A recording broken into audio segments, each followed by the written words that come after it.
रत्नम शेख जी, मिश्रा जी, दुबे जी, हमारे यहाँ के अध्यक्ष इंद्रपाल सिंह जी, फमीदा खान जी, अजंता यादव जी, सुरेखा पेडनेकर जी, सोनाली वसईकर, दीपाते दलाल, सोनी जी और सभी मंच पे मेरे हमारे आमदार साथी पावस्कर जी, दादरक जी और सभी मंच पे बैठे हुए और सामने बैठे हुए कांग्रेस और राष्ट्रवादी के सभी पदाधिकारी और यहाँ के कार्यकर्ता। अभी चुनाव का माहौल पूरा बन चुका है और यहाँ पर अभी कौन अपने को बुलाने को आता है, मुझे किसी ने न्योता नहीं दिया, मैं क्या करूं, अभी कुछ भी बोलने का नहीं। हमें सिर्फ और सिर्फ अर्जुन जैसी मछली की आग जैसे दिखती है वैसे नरेंद्र मोदी को इस देश से हटाना है। और हमें मुझे खुशी इस बात की है कि कल जो राहुल गांधी जी ने जो जाहिरनामा सादर किया, सबसे इम्पोर्टेंट था उसमें गरीबी पे वार 72,000। ये मुद्दा लेके हमें हर घर में जाना है। और कल जो उन्होंने भाषण किया, उनके बड़े बड़े नेता सब थे, सोनिया जी थी, हमारे मनमोहन सिंह साहब थे, चिदम्बरम जी थे, सभी लोग थे और सभी ने जो जाहिरनामा दिया उसमें जो 5 मुद्दे महत्वपूर्ण हैं वो लेके अगर हम लोग जनता में जाएंगे तो मुझे लगता है मुंबई की 6 सीट हमारी आ सकती है। लेकिन हमें मेहनत करनी चाहिए, हमारे मन में कोई मतभेद नहीं होना चाहिए। राष्ट्रवादी कांग्रेस के हमारे आदरणीय नेता शरद पवार साहब, जयंत पाटिल हमारे अध्यक्ष, मुंबई के अध्यक्ष हमारे सचिन बहु, हम सब लोग मेहनत कर रहे हैं। इसके पहले जो राष्ट्रवादी का जाहिरनामा आया उसमें जो अर्बन सेल का मुद्दा है, शहरों का जो शहरीकरण हुआ है, उसमें जो लोगों की समस्याएं हैं उसके बारे में बोला गया, किसानों के बारे में बोला गया। ये दोनों जाहिरनामा हम लोग देखेंगे तो लोगों को ये अपील करते हैं कि भाई ये सरकार ने कुछ किया है। सबसे पहले तो महिलाओं को मैं कहूंगी कि घर घर में जाना है, गैस सिलेंडर के बारे में बोलूं, जो हमारे जमाने में 400 रुपया था वो आज 900 रुपया हो गया। और ये महंगाई की मार मोदी सरकार जो हमारे ऊपर पहले बोल रहे थे, 1000 रुपये हो गए, 1000 रुपया हो गया। तो ये महंगाई की मार जो घर घर में पड़ रही है, महिलाएं, मुझे लगता है हमारी बहनें अगर घर घर में जाके ये मुद्दा उठाएंगी तो ये बहुत ही इम्पोर्टेंट मुद्दा है। क्योंकि इन्होंने जो सरकार पे आए हैं तो महंगाई के बारे में उन्होंने बहुत, स्मृति ईरानी, जेटली जी, सुषमा स्वराज जी सभी सिलेंडर लेके बैठे थे रस्ते पे और उसमें भाजी का सब्जी का टोकरी रहता था, दूधी रहता था, टमाटर रहते थे, महंगाई बढ़ रही है ऐसा कहते थे। लेकिन महंगाई रोकने में पूरी नाकामयाब रही है सरकार। ये मुद्दा पहला हम लोगों को घर घर में पहुंचाना और गरीबों के लिए जो हम लोग दे रहे हैं इसके बारे में लोगों को जानकारी देनी। 22 लाख नौकरियां जो दे रहे हम लोग उसके बारे में भी लोगों को बोलना है कि बेरोजगारी जो बढ़ाई है जो नरेंद्र मोदी सरकार ने बढ़ाई। तो इसके बारे में अभी हम लोगों को पूरी लोगों को अगर हम लोग ये कहेंगे घर घर में जाके कि हमारा एजेंडा क्या है एजेंडा, और ये अगर बोलते हैं। और सबसे बड़ी समस्या मुंबई की लोकल ट्रेनों की, जिसके लिए पिछले 15-20 सालों से हम लोग लड़ रहे हैं। ये लोकल ट्रेन से हर दिन 11 लोगों की मौत होती, एक्सीडेंटल डेथ। साल में 3.5 से 4,000 लोग लोकल ट्रेन के एक्सीडेंट में मरते हैं। तो इसके बारे में भी हम लोगों ने बोलना चाहिए कि इस खासदार ने संसद में इसके बारे में कोई जिक्र नहीं किया। तो ये अगर मुद्दे लेके हम लोग जाते हैं तो मुझे लगता है कि उर्मिला ताई की और संजय भाई की सीट आने में कोई दिक्कत नहीं होगी, क्योंकि ये बड़ा मुद्दा है हमारे लिए। ये बुलेट ट्रेन लाना चाहता है, 1.25 लाख करोड़ की बुलेट ट्रेन, जिसकी जरूरत नहीं अभी। पूरे देश भर की दिल्ली से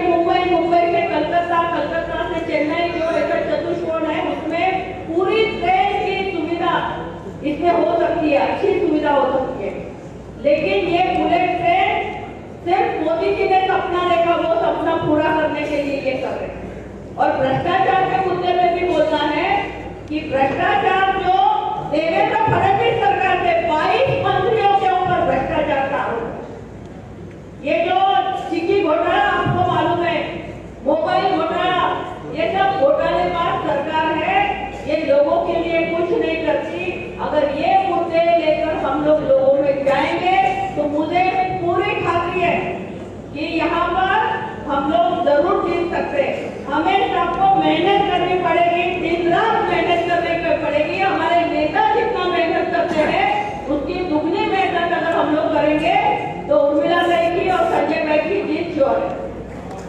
यहाँ पर मैं अपनी तरफ से इतना ही कहना चाहूंगी कि मालाड, चांदोली, बोरीवली, दहीसर, केपसीपाड़ा तक जितने संजय गांधी नेशनल पार्क के क्लब है उसके लिए हम लोगों ने बहुत बड़ा काम किया है। 2007 से लेकर 2019 तक 13,500 लोगों को घर दिलवाए हैं। और ये मुद्दा लेकर हम लोग अगर जाते हैं तो स्लम्स के सारे वोट आपके लिए जीने का जिम्मेदारी है। तो हम लोग ये जिम्मेदारी उठा रहे हैं, लेकिन आप सब लोगों ने भी मेहनत करने की जरूरत है। मुझे आप दोनों, संजय भाई और आप एक दिन अगर देते हैं तो पूरा दिन का एक रैली निकाल के, छोटे छोटे प्रॉब्लम सभाएं लेके, अप्पापाड़ा में एक बड़ी मीटिंग लेके और उधर जो है दामोनगर में अगर बड़ी मीटिंग रखेंगे तो बहुत सारे स्लम्स के रिपोर्ट हम आपके लिए ला सकते हैं। लेकिन आपने मुझे डेट दीजिए, क्योंकि मैं भी पूरे महाराष्ट्र की जिम्मेदारी मैंने ली है।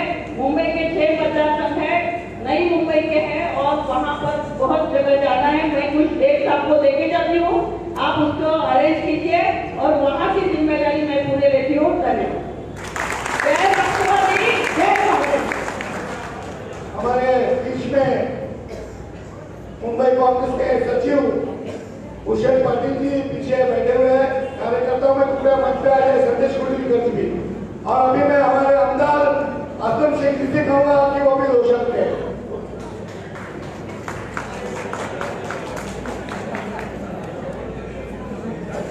हेलो, मंच पे बैठे हमारे नॉर्थ वेस्ट के उम्मीदवार संजय निरुपम जी, राष्ट्रवादी कांग्रेस के अध्यक्ष हमारे मित्र सचिन भाई आयरी साहब, हमारे इस उत्तर मुंबई जिला की कैंडिडेट उर्मिला जी, मेरे साथ मेरे सहयोगी किरण पावस्कर जी, अभी आपको जिनने सुना ऐसे हमारी विद्याताई जी, मंच पे बैठे सभी नगर सेवक, मंच पे बैठे माजी नगर सेवक, मंच पे बैठे सभी कांग्रेस और राष्ट्रवादी के पदाधिकारी और पीछे बैठे हमारे लोगों को ऊपर बिठाने वाली सारी सेना दोनों पार्टी की, आप सबको सबसे पहले मैं बहुत बहुत मुबारकबाद देता हूँ कि प्रचार के बाद इस दोपहर में आपको आदेश मिला दोनों पक्ष की तरफ से इतनी तादाद में आप आए। बहुत सारी बातें इस देश में पिछले 4.5-5 साल में हुई, वो सब आपने देखी है। अब सिर्फ इस संगठन की मीटिंग में बहुत सारी बातें मुझे आपको बताना नहीं है, सिर्फ इतना ही कहना है कि जो रूट प्लान करना है सुतावे साहब और हमारे इंद्रपाल जी, दोनों जिला अध्यक्ष जी, पूरे इस विभाग की संयुक्त रैली कैसे हो सकती है, संयुक्त कॉर्नर मीटिंग कैसे हो सकती है, सभाएं कैसे हो सकती है, इस पे जो है हम बैठ के काम करेंगे। और यहाँ पे बैठे हुए सभी लोग ये भूल जाओ कि कैंडिडेट कौन है, हम सब कैंडिडेट बन के लोगों के घर घर में जाने का काम, हमें कैंडिडेट का इंतजार नहीं करना। यहाँ पे बैठे सभी अभ्यासी और बहुत ही अच्छे समझदार लोग बैठे हैं, जिन्हें पता है कि कैंडिडेट नहीं भी होगा तो कॉर्नर मीटिंग कैसे लेनी चाहिए, सभाएं कैसे लेनी चाहिए। दिन बहुत कम है, एरिया इतना बड़ा है कि मेरे ख्याल से यहाँ पे कैंडिडेट डिक्लेयर होने के बाद आपने देखा होगा कि एक जमाने में पिछली बार जब प्रचार भरने के लिए गए थे माननीय खासदार जी, तो कुछ लोगों को गए थे, लेकिन कल आपने देखा होगा कि सुबह 9 बजे से दोपहर के 12 बजे तक का धूप में चलते गए। उसके बाद शाम को कई रैलियां, कई मीटिंगें की, इससे ये दर्शाता है, यहाँ पे बैठे हुए तमाम साथियों को बताना चाहता हूँ कि उनके जमीन के नीचे जो पैर के नीचे जो जमीन है वो हिल गई। और ये पता चल गया उर्मिला जी जहां जहां जा रही है लोगों का जो है प्रतिसाद जबरदस्त तरीके से उनको मिल रहा है, चाहे वो सोसाइटीज में जा रही हो, चाहे स्लम्स में जा रही है। मीडिया अपना काम अपनी जगह पे कर रही है और हमें खास करके कार्यकर्ताओं को कुछ मीडियाओं के खिलाफ ही काम करना है और वो आपको घर घर जाके ही करना पड़ेगा। जहां जहां पूरी तरह से ये लोग चुनाव पिछले 6 महीने में हारे हैं, आज टीवी जो है वहां पे उनको बहुत ज्यादा लीड दिखाने का काम कर रहा है। देश के अंदर चाहे घर का चूल्हा हो या नौकरियां हो या रहने का जो स्टाइल होना चाहिए इस मुंबई शहर का, आज सबसे बड़ी बात भारतीय जनता पार्टी और शिवसेना पिछले 25 से 30 सालों से इस मुंबई महानगर पालिका में अपना राज कर रही है। और आज परिस्थिति है इस मुंबई शहर में, मुंबई का मूल जो यहाँ का रहवासी है, आज उनको विरार में भी जगह नहीं मिल रही है। जिन मराठी भाषाओं के नाम पे ये जीत के आते हैं उनकी संख्या जो इस मुंबई शहर में दिन ब दिन कम होते जा रही है और मुंबई के बाहर 100 किलोमीटर उन्हें रहना पड़ रहा है। मैंने आज उर्मिला जी से कहा कि मुंबई शहर एक ऐसा शहर है जो सभी समाज के सभी धर्मों को अपने आप में ले आके बिठाने का काम करता है, आगे बढ़ाने का काम करता है। यही वो मुंबई शहर है जिसे बाहर तो बाबा साहब ठाकरे बनाने का काम किया।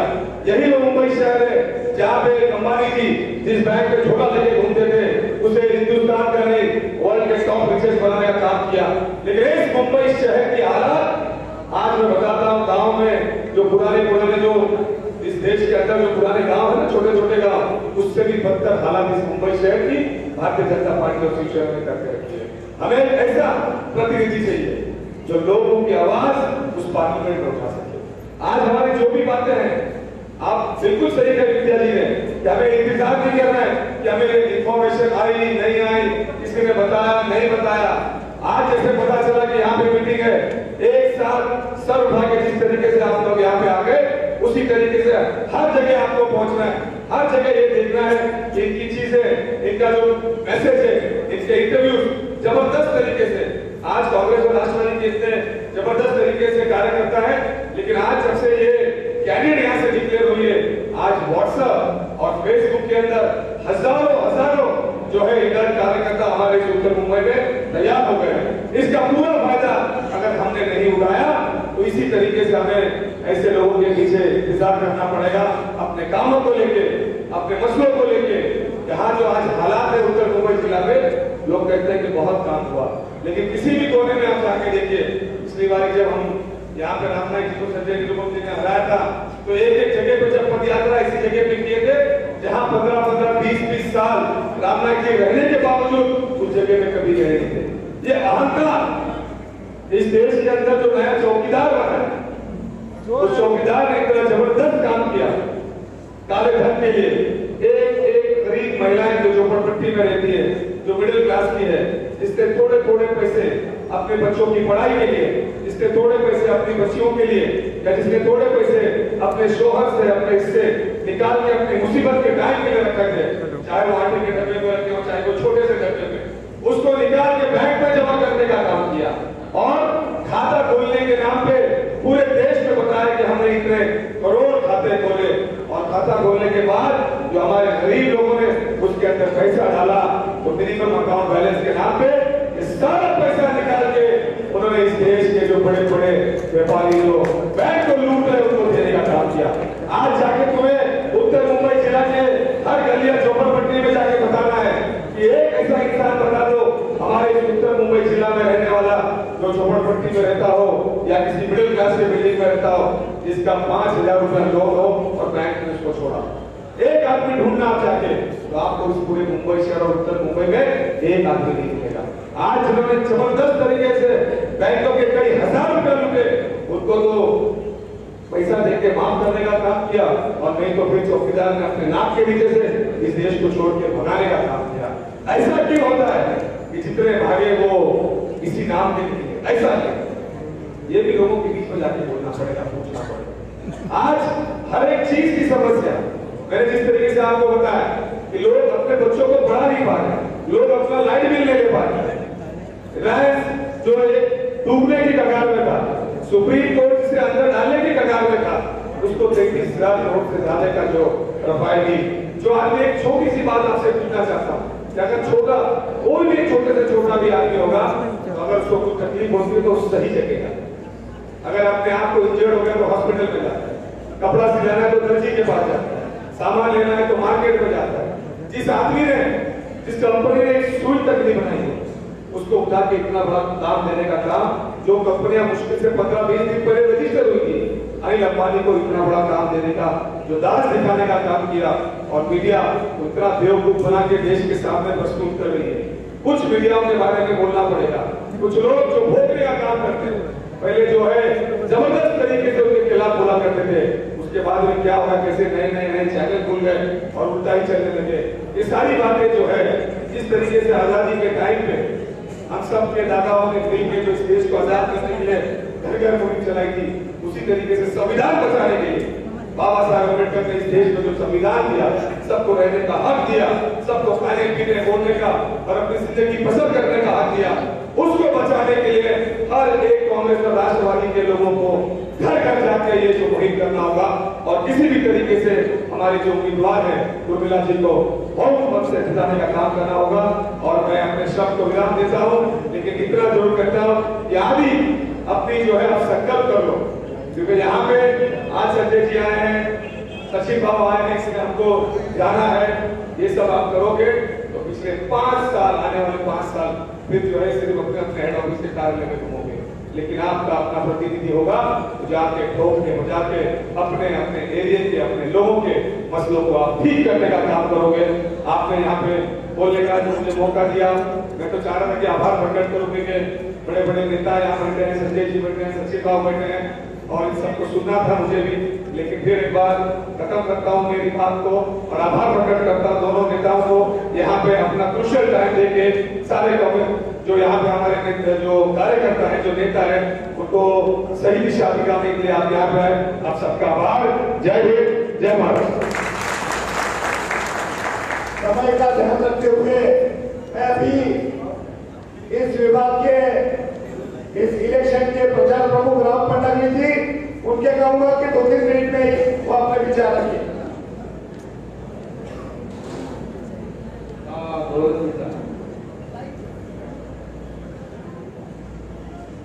काँग्रेस आणि राष्ट्रवादी पक्षाचे सर्व प्रमुख कार्यकर्ते, आपल्या सगळ्यांचे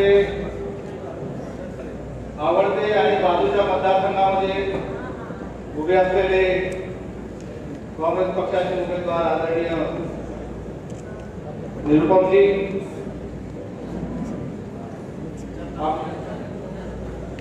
हमारे देश बैठी हुई हमारी उत्तर मुंबई की कमांडर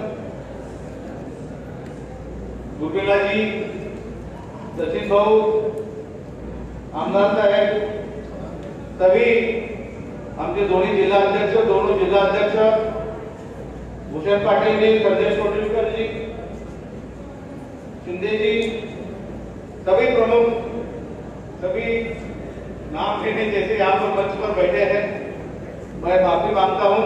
और आदरणीय मंच,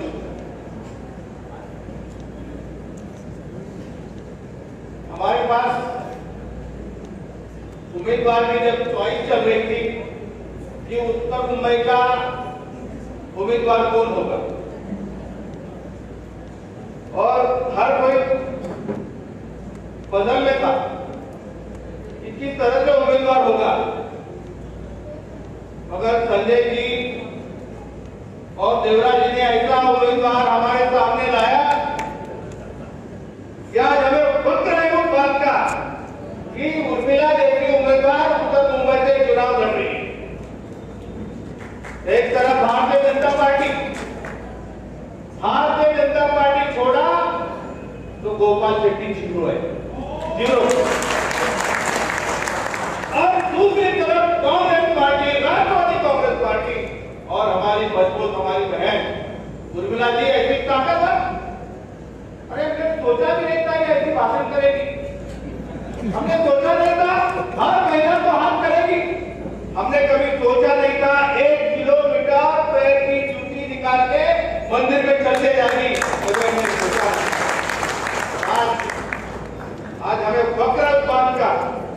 ये चुनाव हम जीतेंगे ही। हमारे नौजवान, हमारी माँ बहने, हमारी झुग्गी झोंपड़ी में रहने वाले सारे लोगों के दिल में कांग्रेस पार्टी जी। इन लोगों ने आरएसएस के गुंडों ने